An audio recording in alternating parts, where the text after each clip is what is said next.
When we see death, we feel the urgency of life.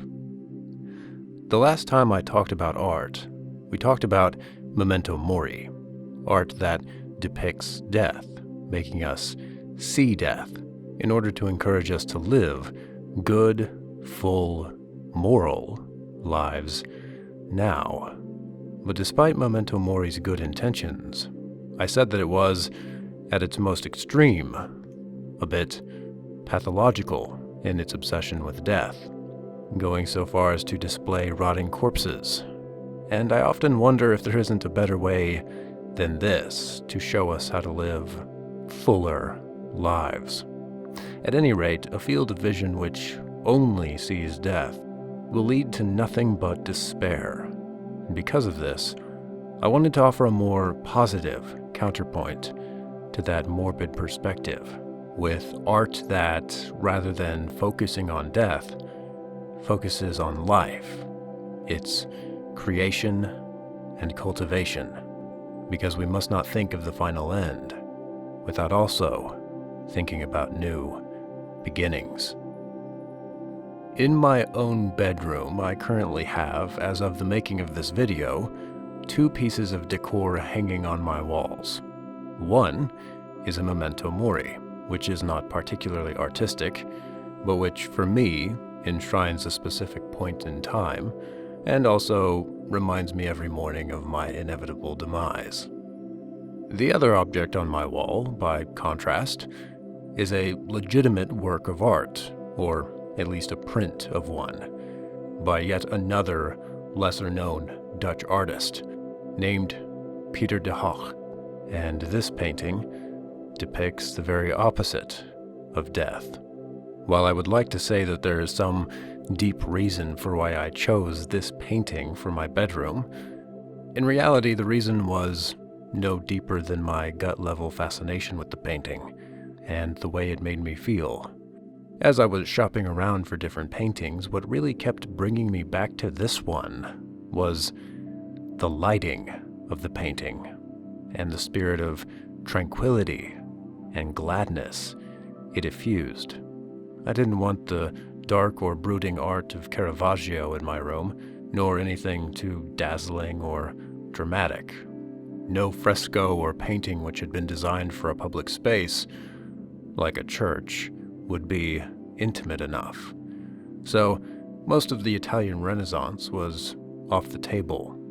The brighter paintings of the modern artists, though they are more intimate, as much as I admire them, wouldn't do either, because they were too vague, too abstract.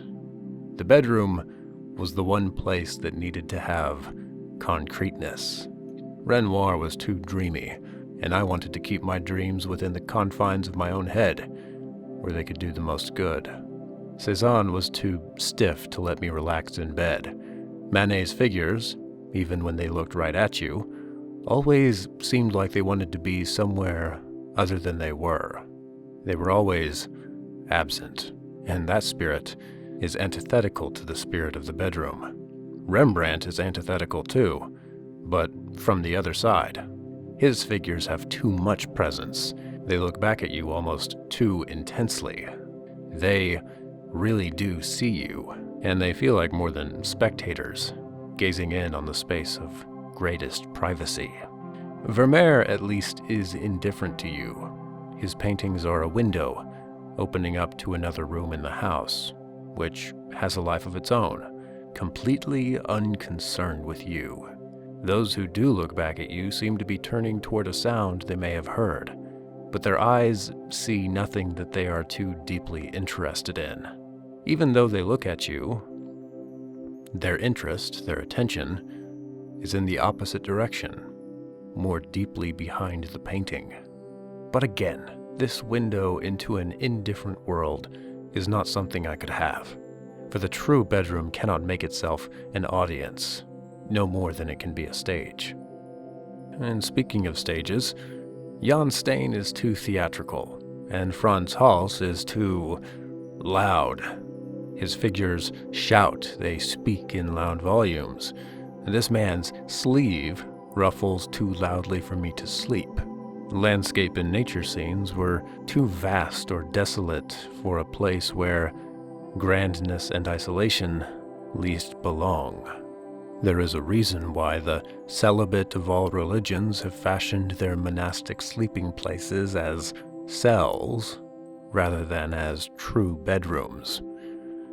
And I wonder if the celibate St. Paul wasn't more in harmony with his frequented jail cells, or camping beneath the infinity of stars, as in a landscape out of Lorraine or Friedrich, than in the cozy guest rooms of his generous hosts, if the Greeks had such a thing.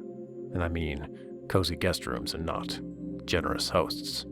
But I'm afraid I may be losing you by straying from our path. I will mention only one more, Monet, who was generally all of these things that I have mentioned, abstract, ethereal, deserted, and bright too, and cheerful. But this master of color lacks the concretion of the bedroom. He is all eyes without fingers. Everything De Hooch is not.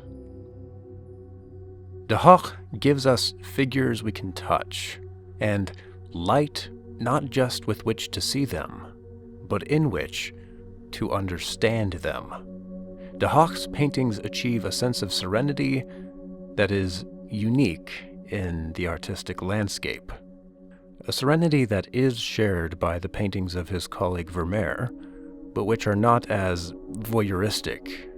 De Hooch's paintings are more participatory. We feel more present in them. There is neither exclusion, nor loneliness, nor crowdedness, but rather an intimate peace. In a word, his paintings simply make me feel the way I want to feel in my bedroom.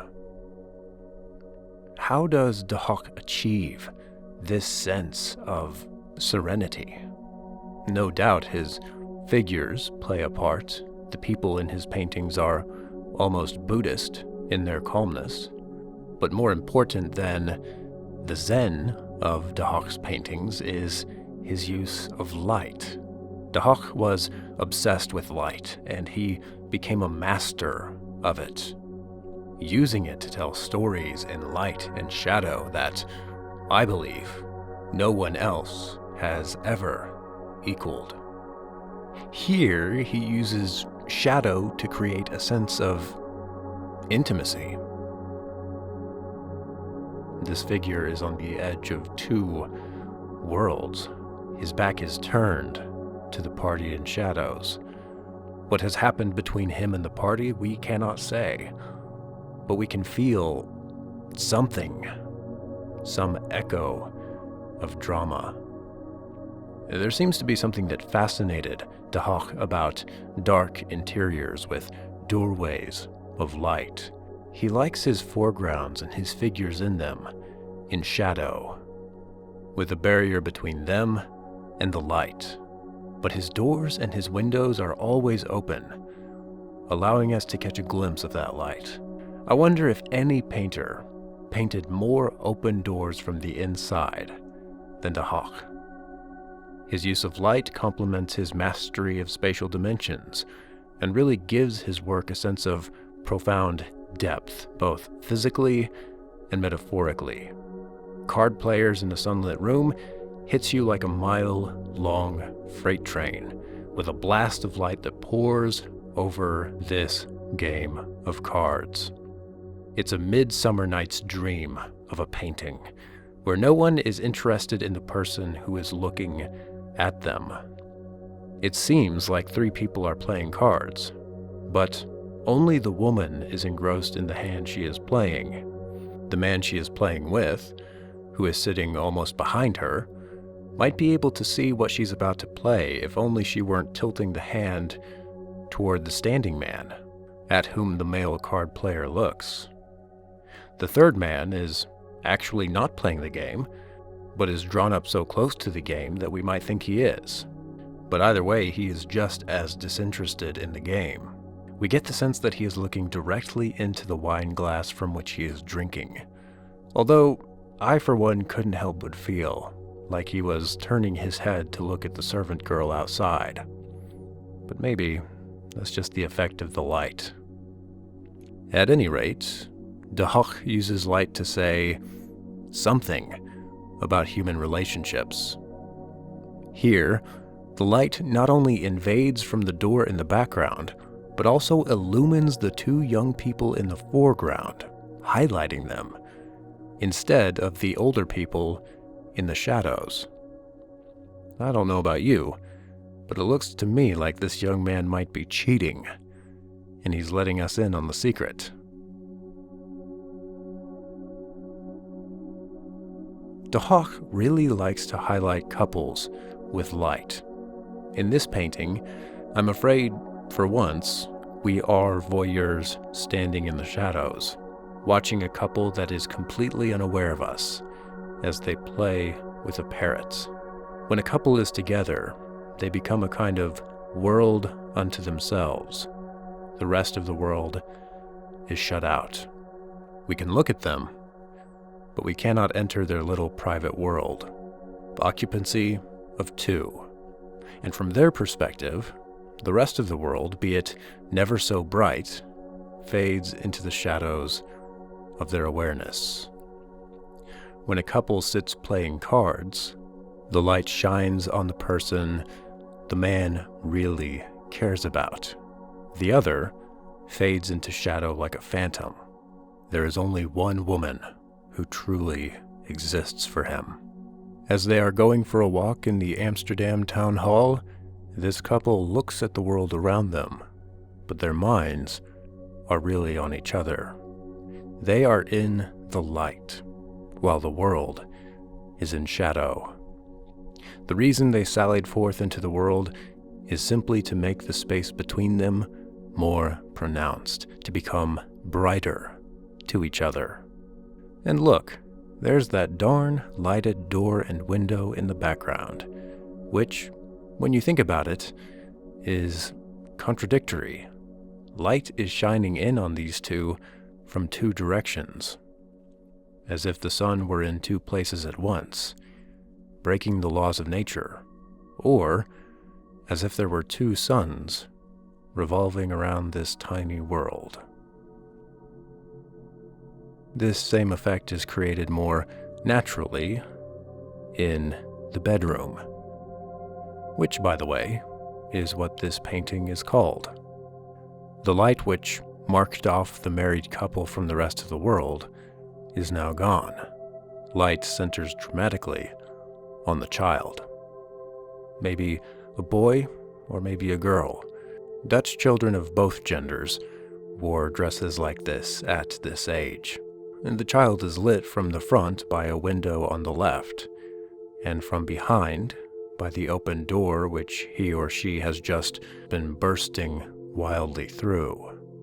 The light follows the child from behind and greets the child from the front, creating a kind of halo effect, where the hair glows from behind and is framed on the left by the reflective door. Unlike the halos of medieval paintings, these halos happen in real life, in these unlooked-for moments when light really does change the person we are looking at, and we believe that they are something more than our ordinary vocabulary has to describe them. Light is the natural, intuitive symbol of both truth and life, since on the one hand, light is the effective means for the eyes to see, and therefore to become conscious of what is, at least through the sense of vision, more dynamic, though less specific, than information encoded in language and written in symbols. Most of our consciousness is bound up with light. No light, no sight. Because of this, Aristotle said that men delight in their senses, but most of all, in their sight. For not only with a view to action, but even when we are not going to do anything, we prefer sight to almost anything else. The reason is that this, most of all the senses, makes us know and brings to light many differences between things.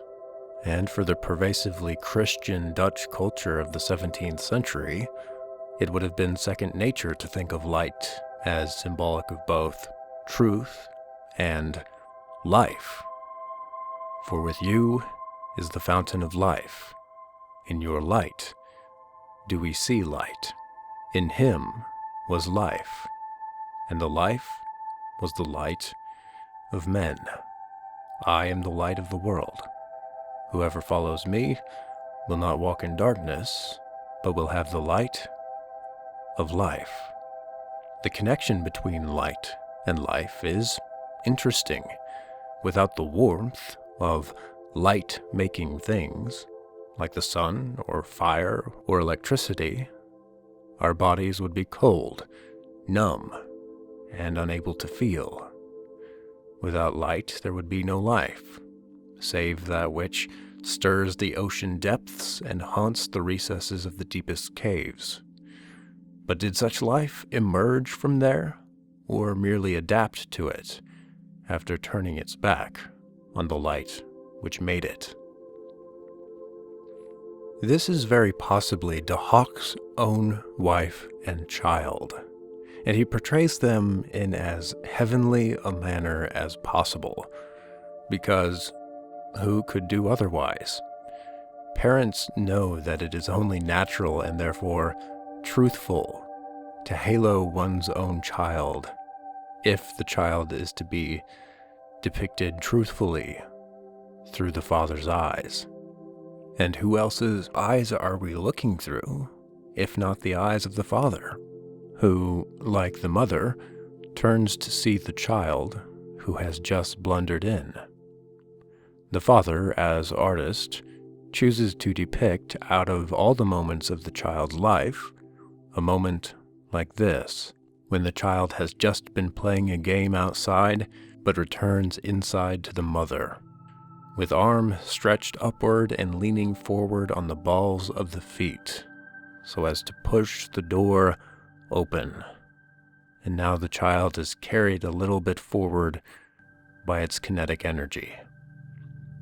It makes us feel both the power and energy in the little human, and the forces of the world around him or her, acting on him or her. The child is both large and small, strong and vulnerable, a force and yet to be protected, expanding and immense, but fragile. Of course, the child knows none of this. The warp which the child's tilted head gives to the painting, the smile and the light of the eyes looking with complete unified will at the mother, bespeaks the lack of self-awareness or self-concern, and the beatitude thereof. If only every moment with a child were this heavenly, right? We know that there is some kind of exaggeration in this painting, in the heavenly approval of the light shining down from heaven, as it did on Jesus when the voice came that said, "This is my beloved Son, in whom I am well pleased." But how else could an artist portray a child in whom he is well pleased? By using natural light to make his point, De Hooch is making a statement. In this light-made moment, his idealism is true. Nature agrees with him, for he is only depicting the light that nature, and not he, shines on his offspring.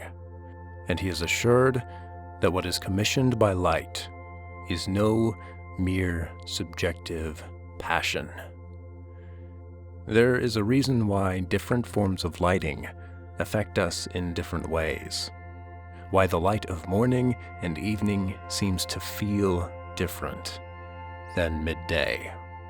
There's a relationship between our subjective emotions and the motions of the cosmos. One thing affects another. The setting sun casts an elevated status on everything in our eyes and makes everything it touches seem more than what they are at noon. This golden hour makes everything feel more weighty, valuable, and beautiful, as if everything really were gilded in the preciousness of gold. In these moments, nature creates in us a value for these things, apart from any effort on our own.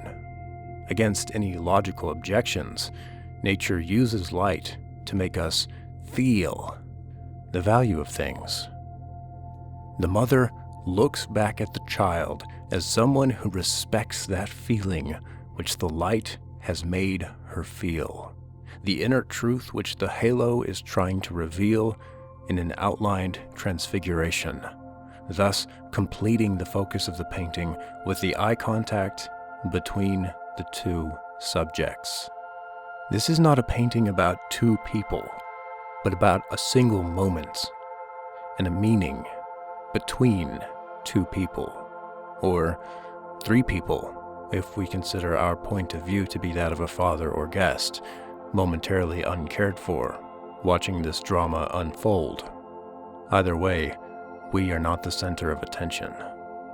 The staging of the painting encourages us to look not at the mother, but with the mother, and to join her calm serenity, which contrasts the vibrant energy of the child and completes it, as she continues airing out the linens and tending the chamber pot, perhaps mechanically and without thinking, even as we might be tying our shoes or buttoning up our shirts, preparing to go to work.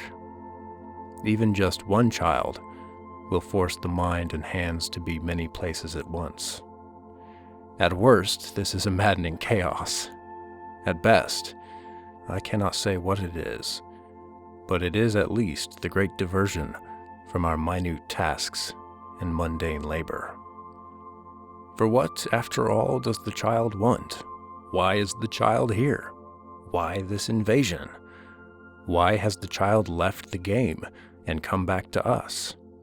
Well, these are the great little mysteries which, punctuating our days, add new meaning to the sentence of life, don't they?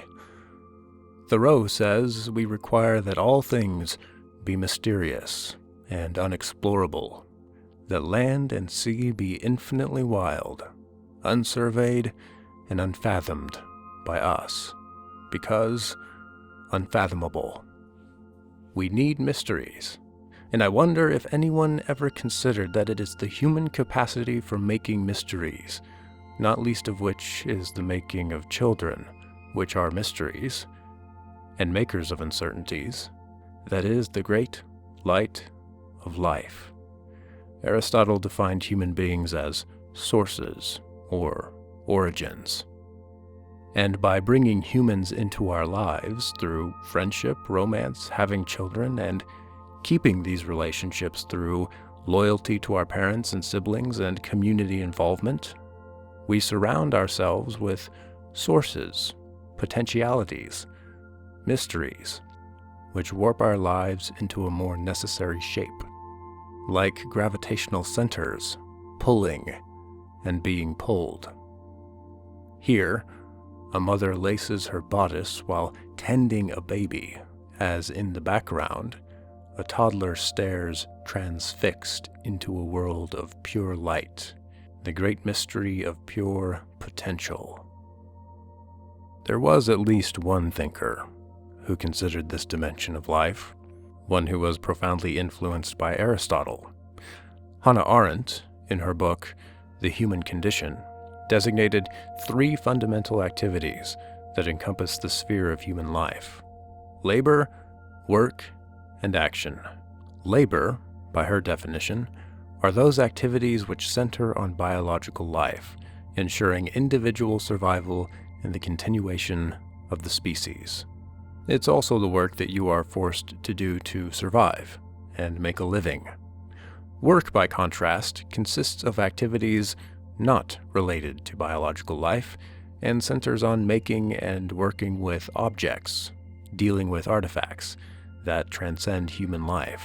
While an artist might paint to make a living, humans don't need paintings to survive, so making art qualifies more as work than labor, especially if, say, a rich person were to make art without needing to. The last sphere, action, is what goes on between a plural society of human beings, and to one degree or another, defines man's political life, or the life of human beings together.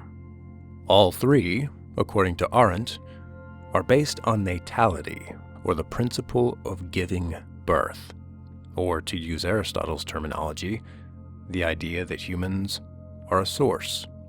Arendt writes, "Labor and work, as well as action, are rooted in natality, insofar as they have the task to provide and preserve the world for, to foresee and reckon with, the constant influx of newcomers who are born into the world as strangers." However, of the three, action has the closest connection with the human condition of natality.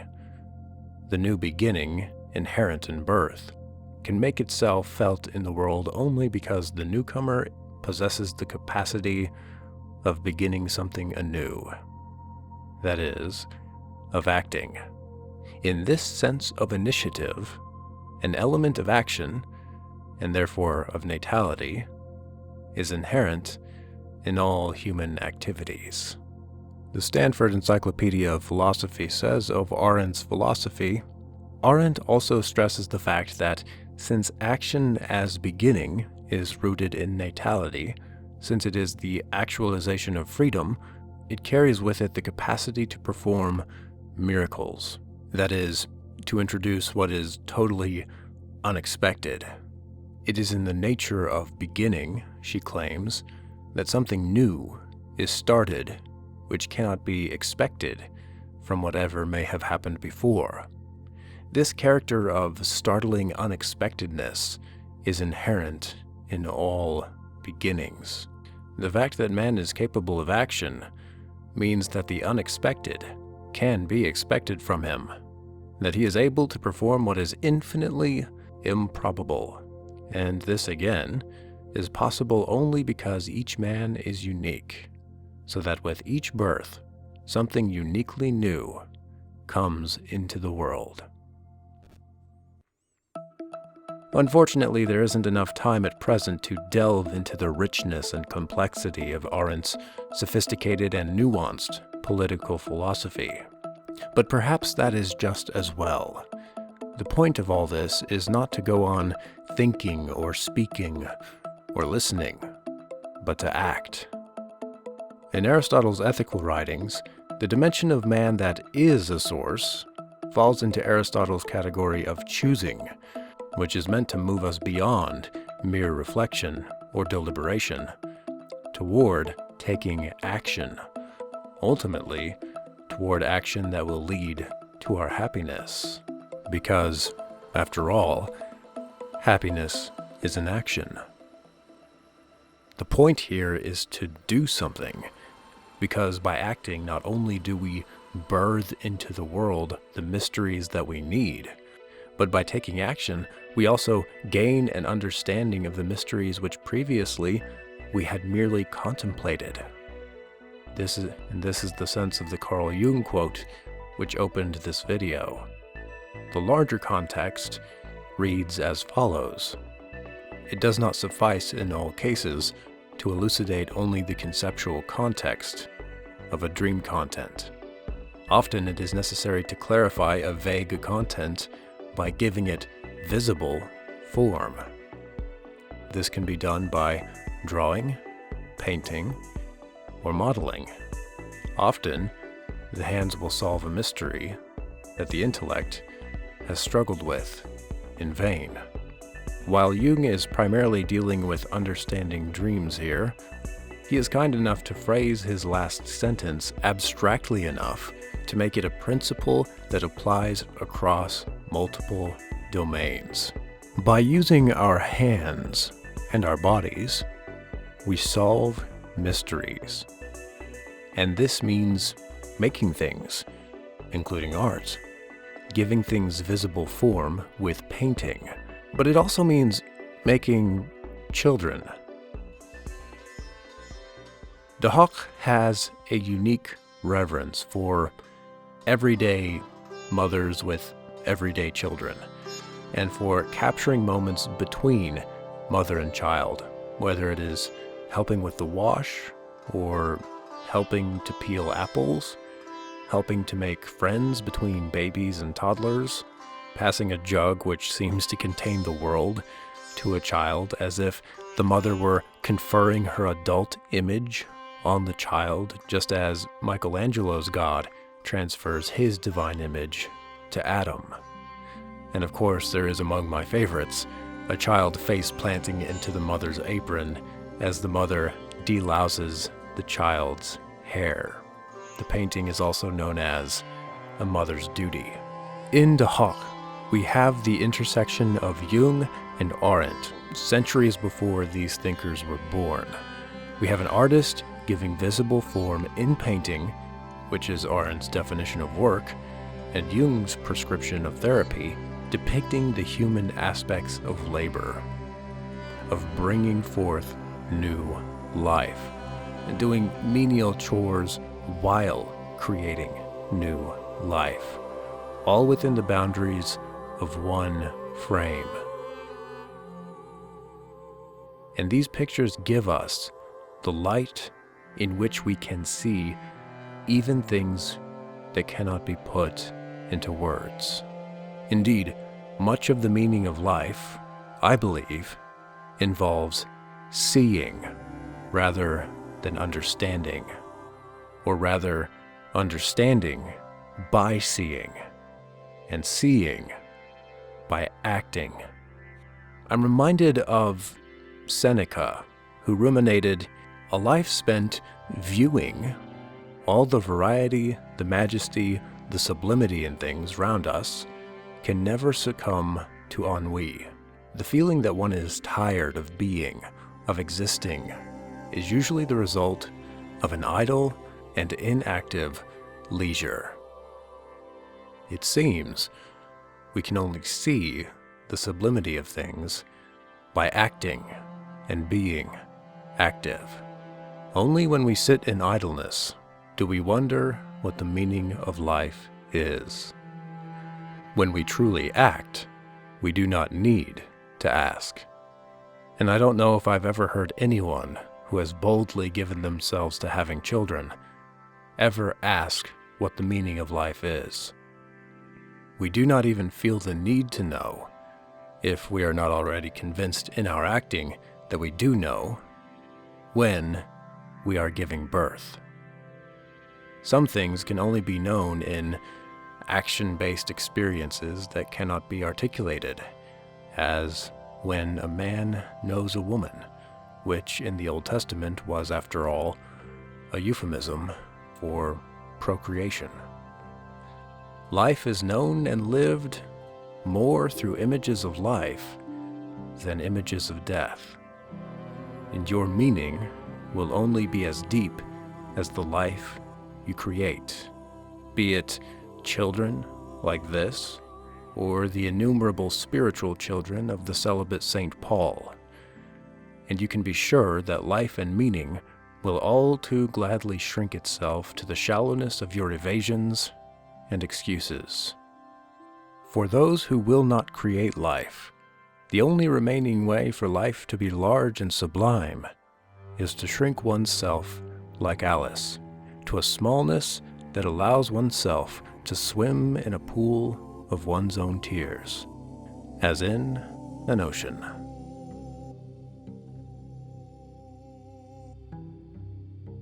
Well, if you made it to this point, thank you for watching all the way to the very end.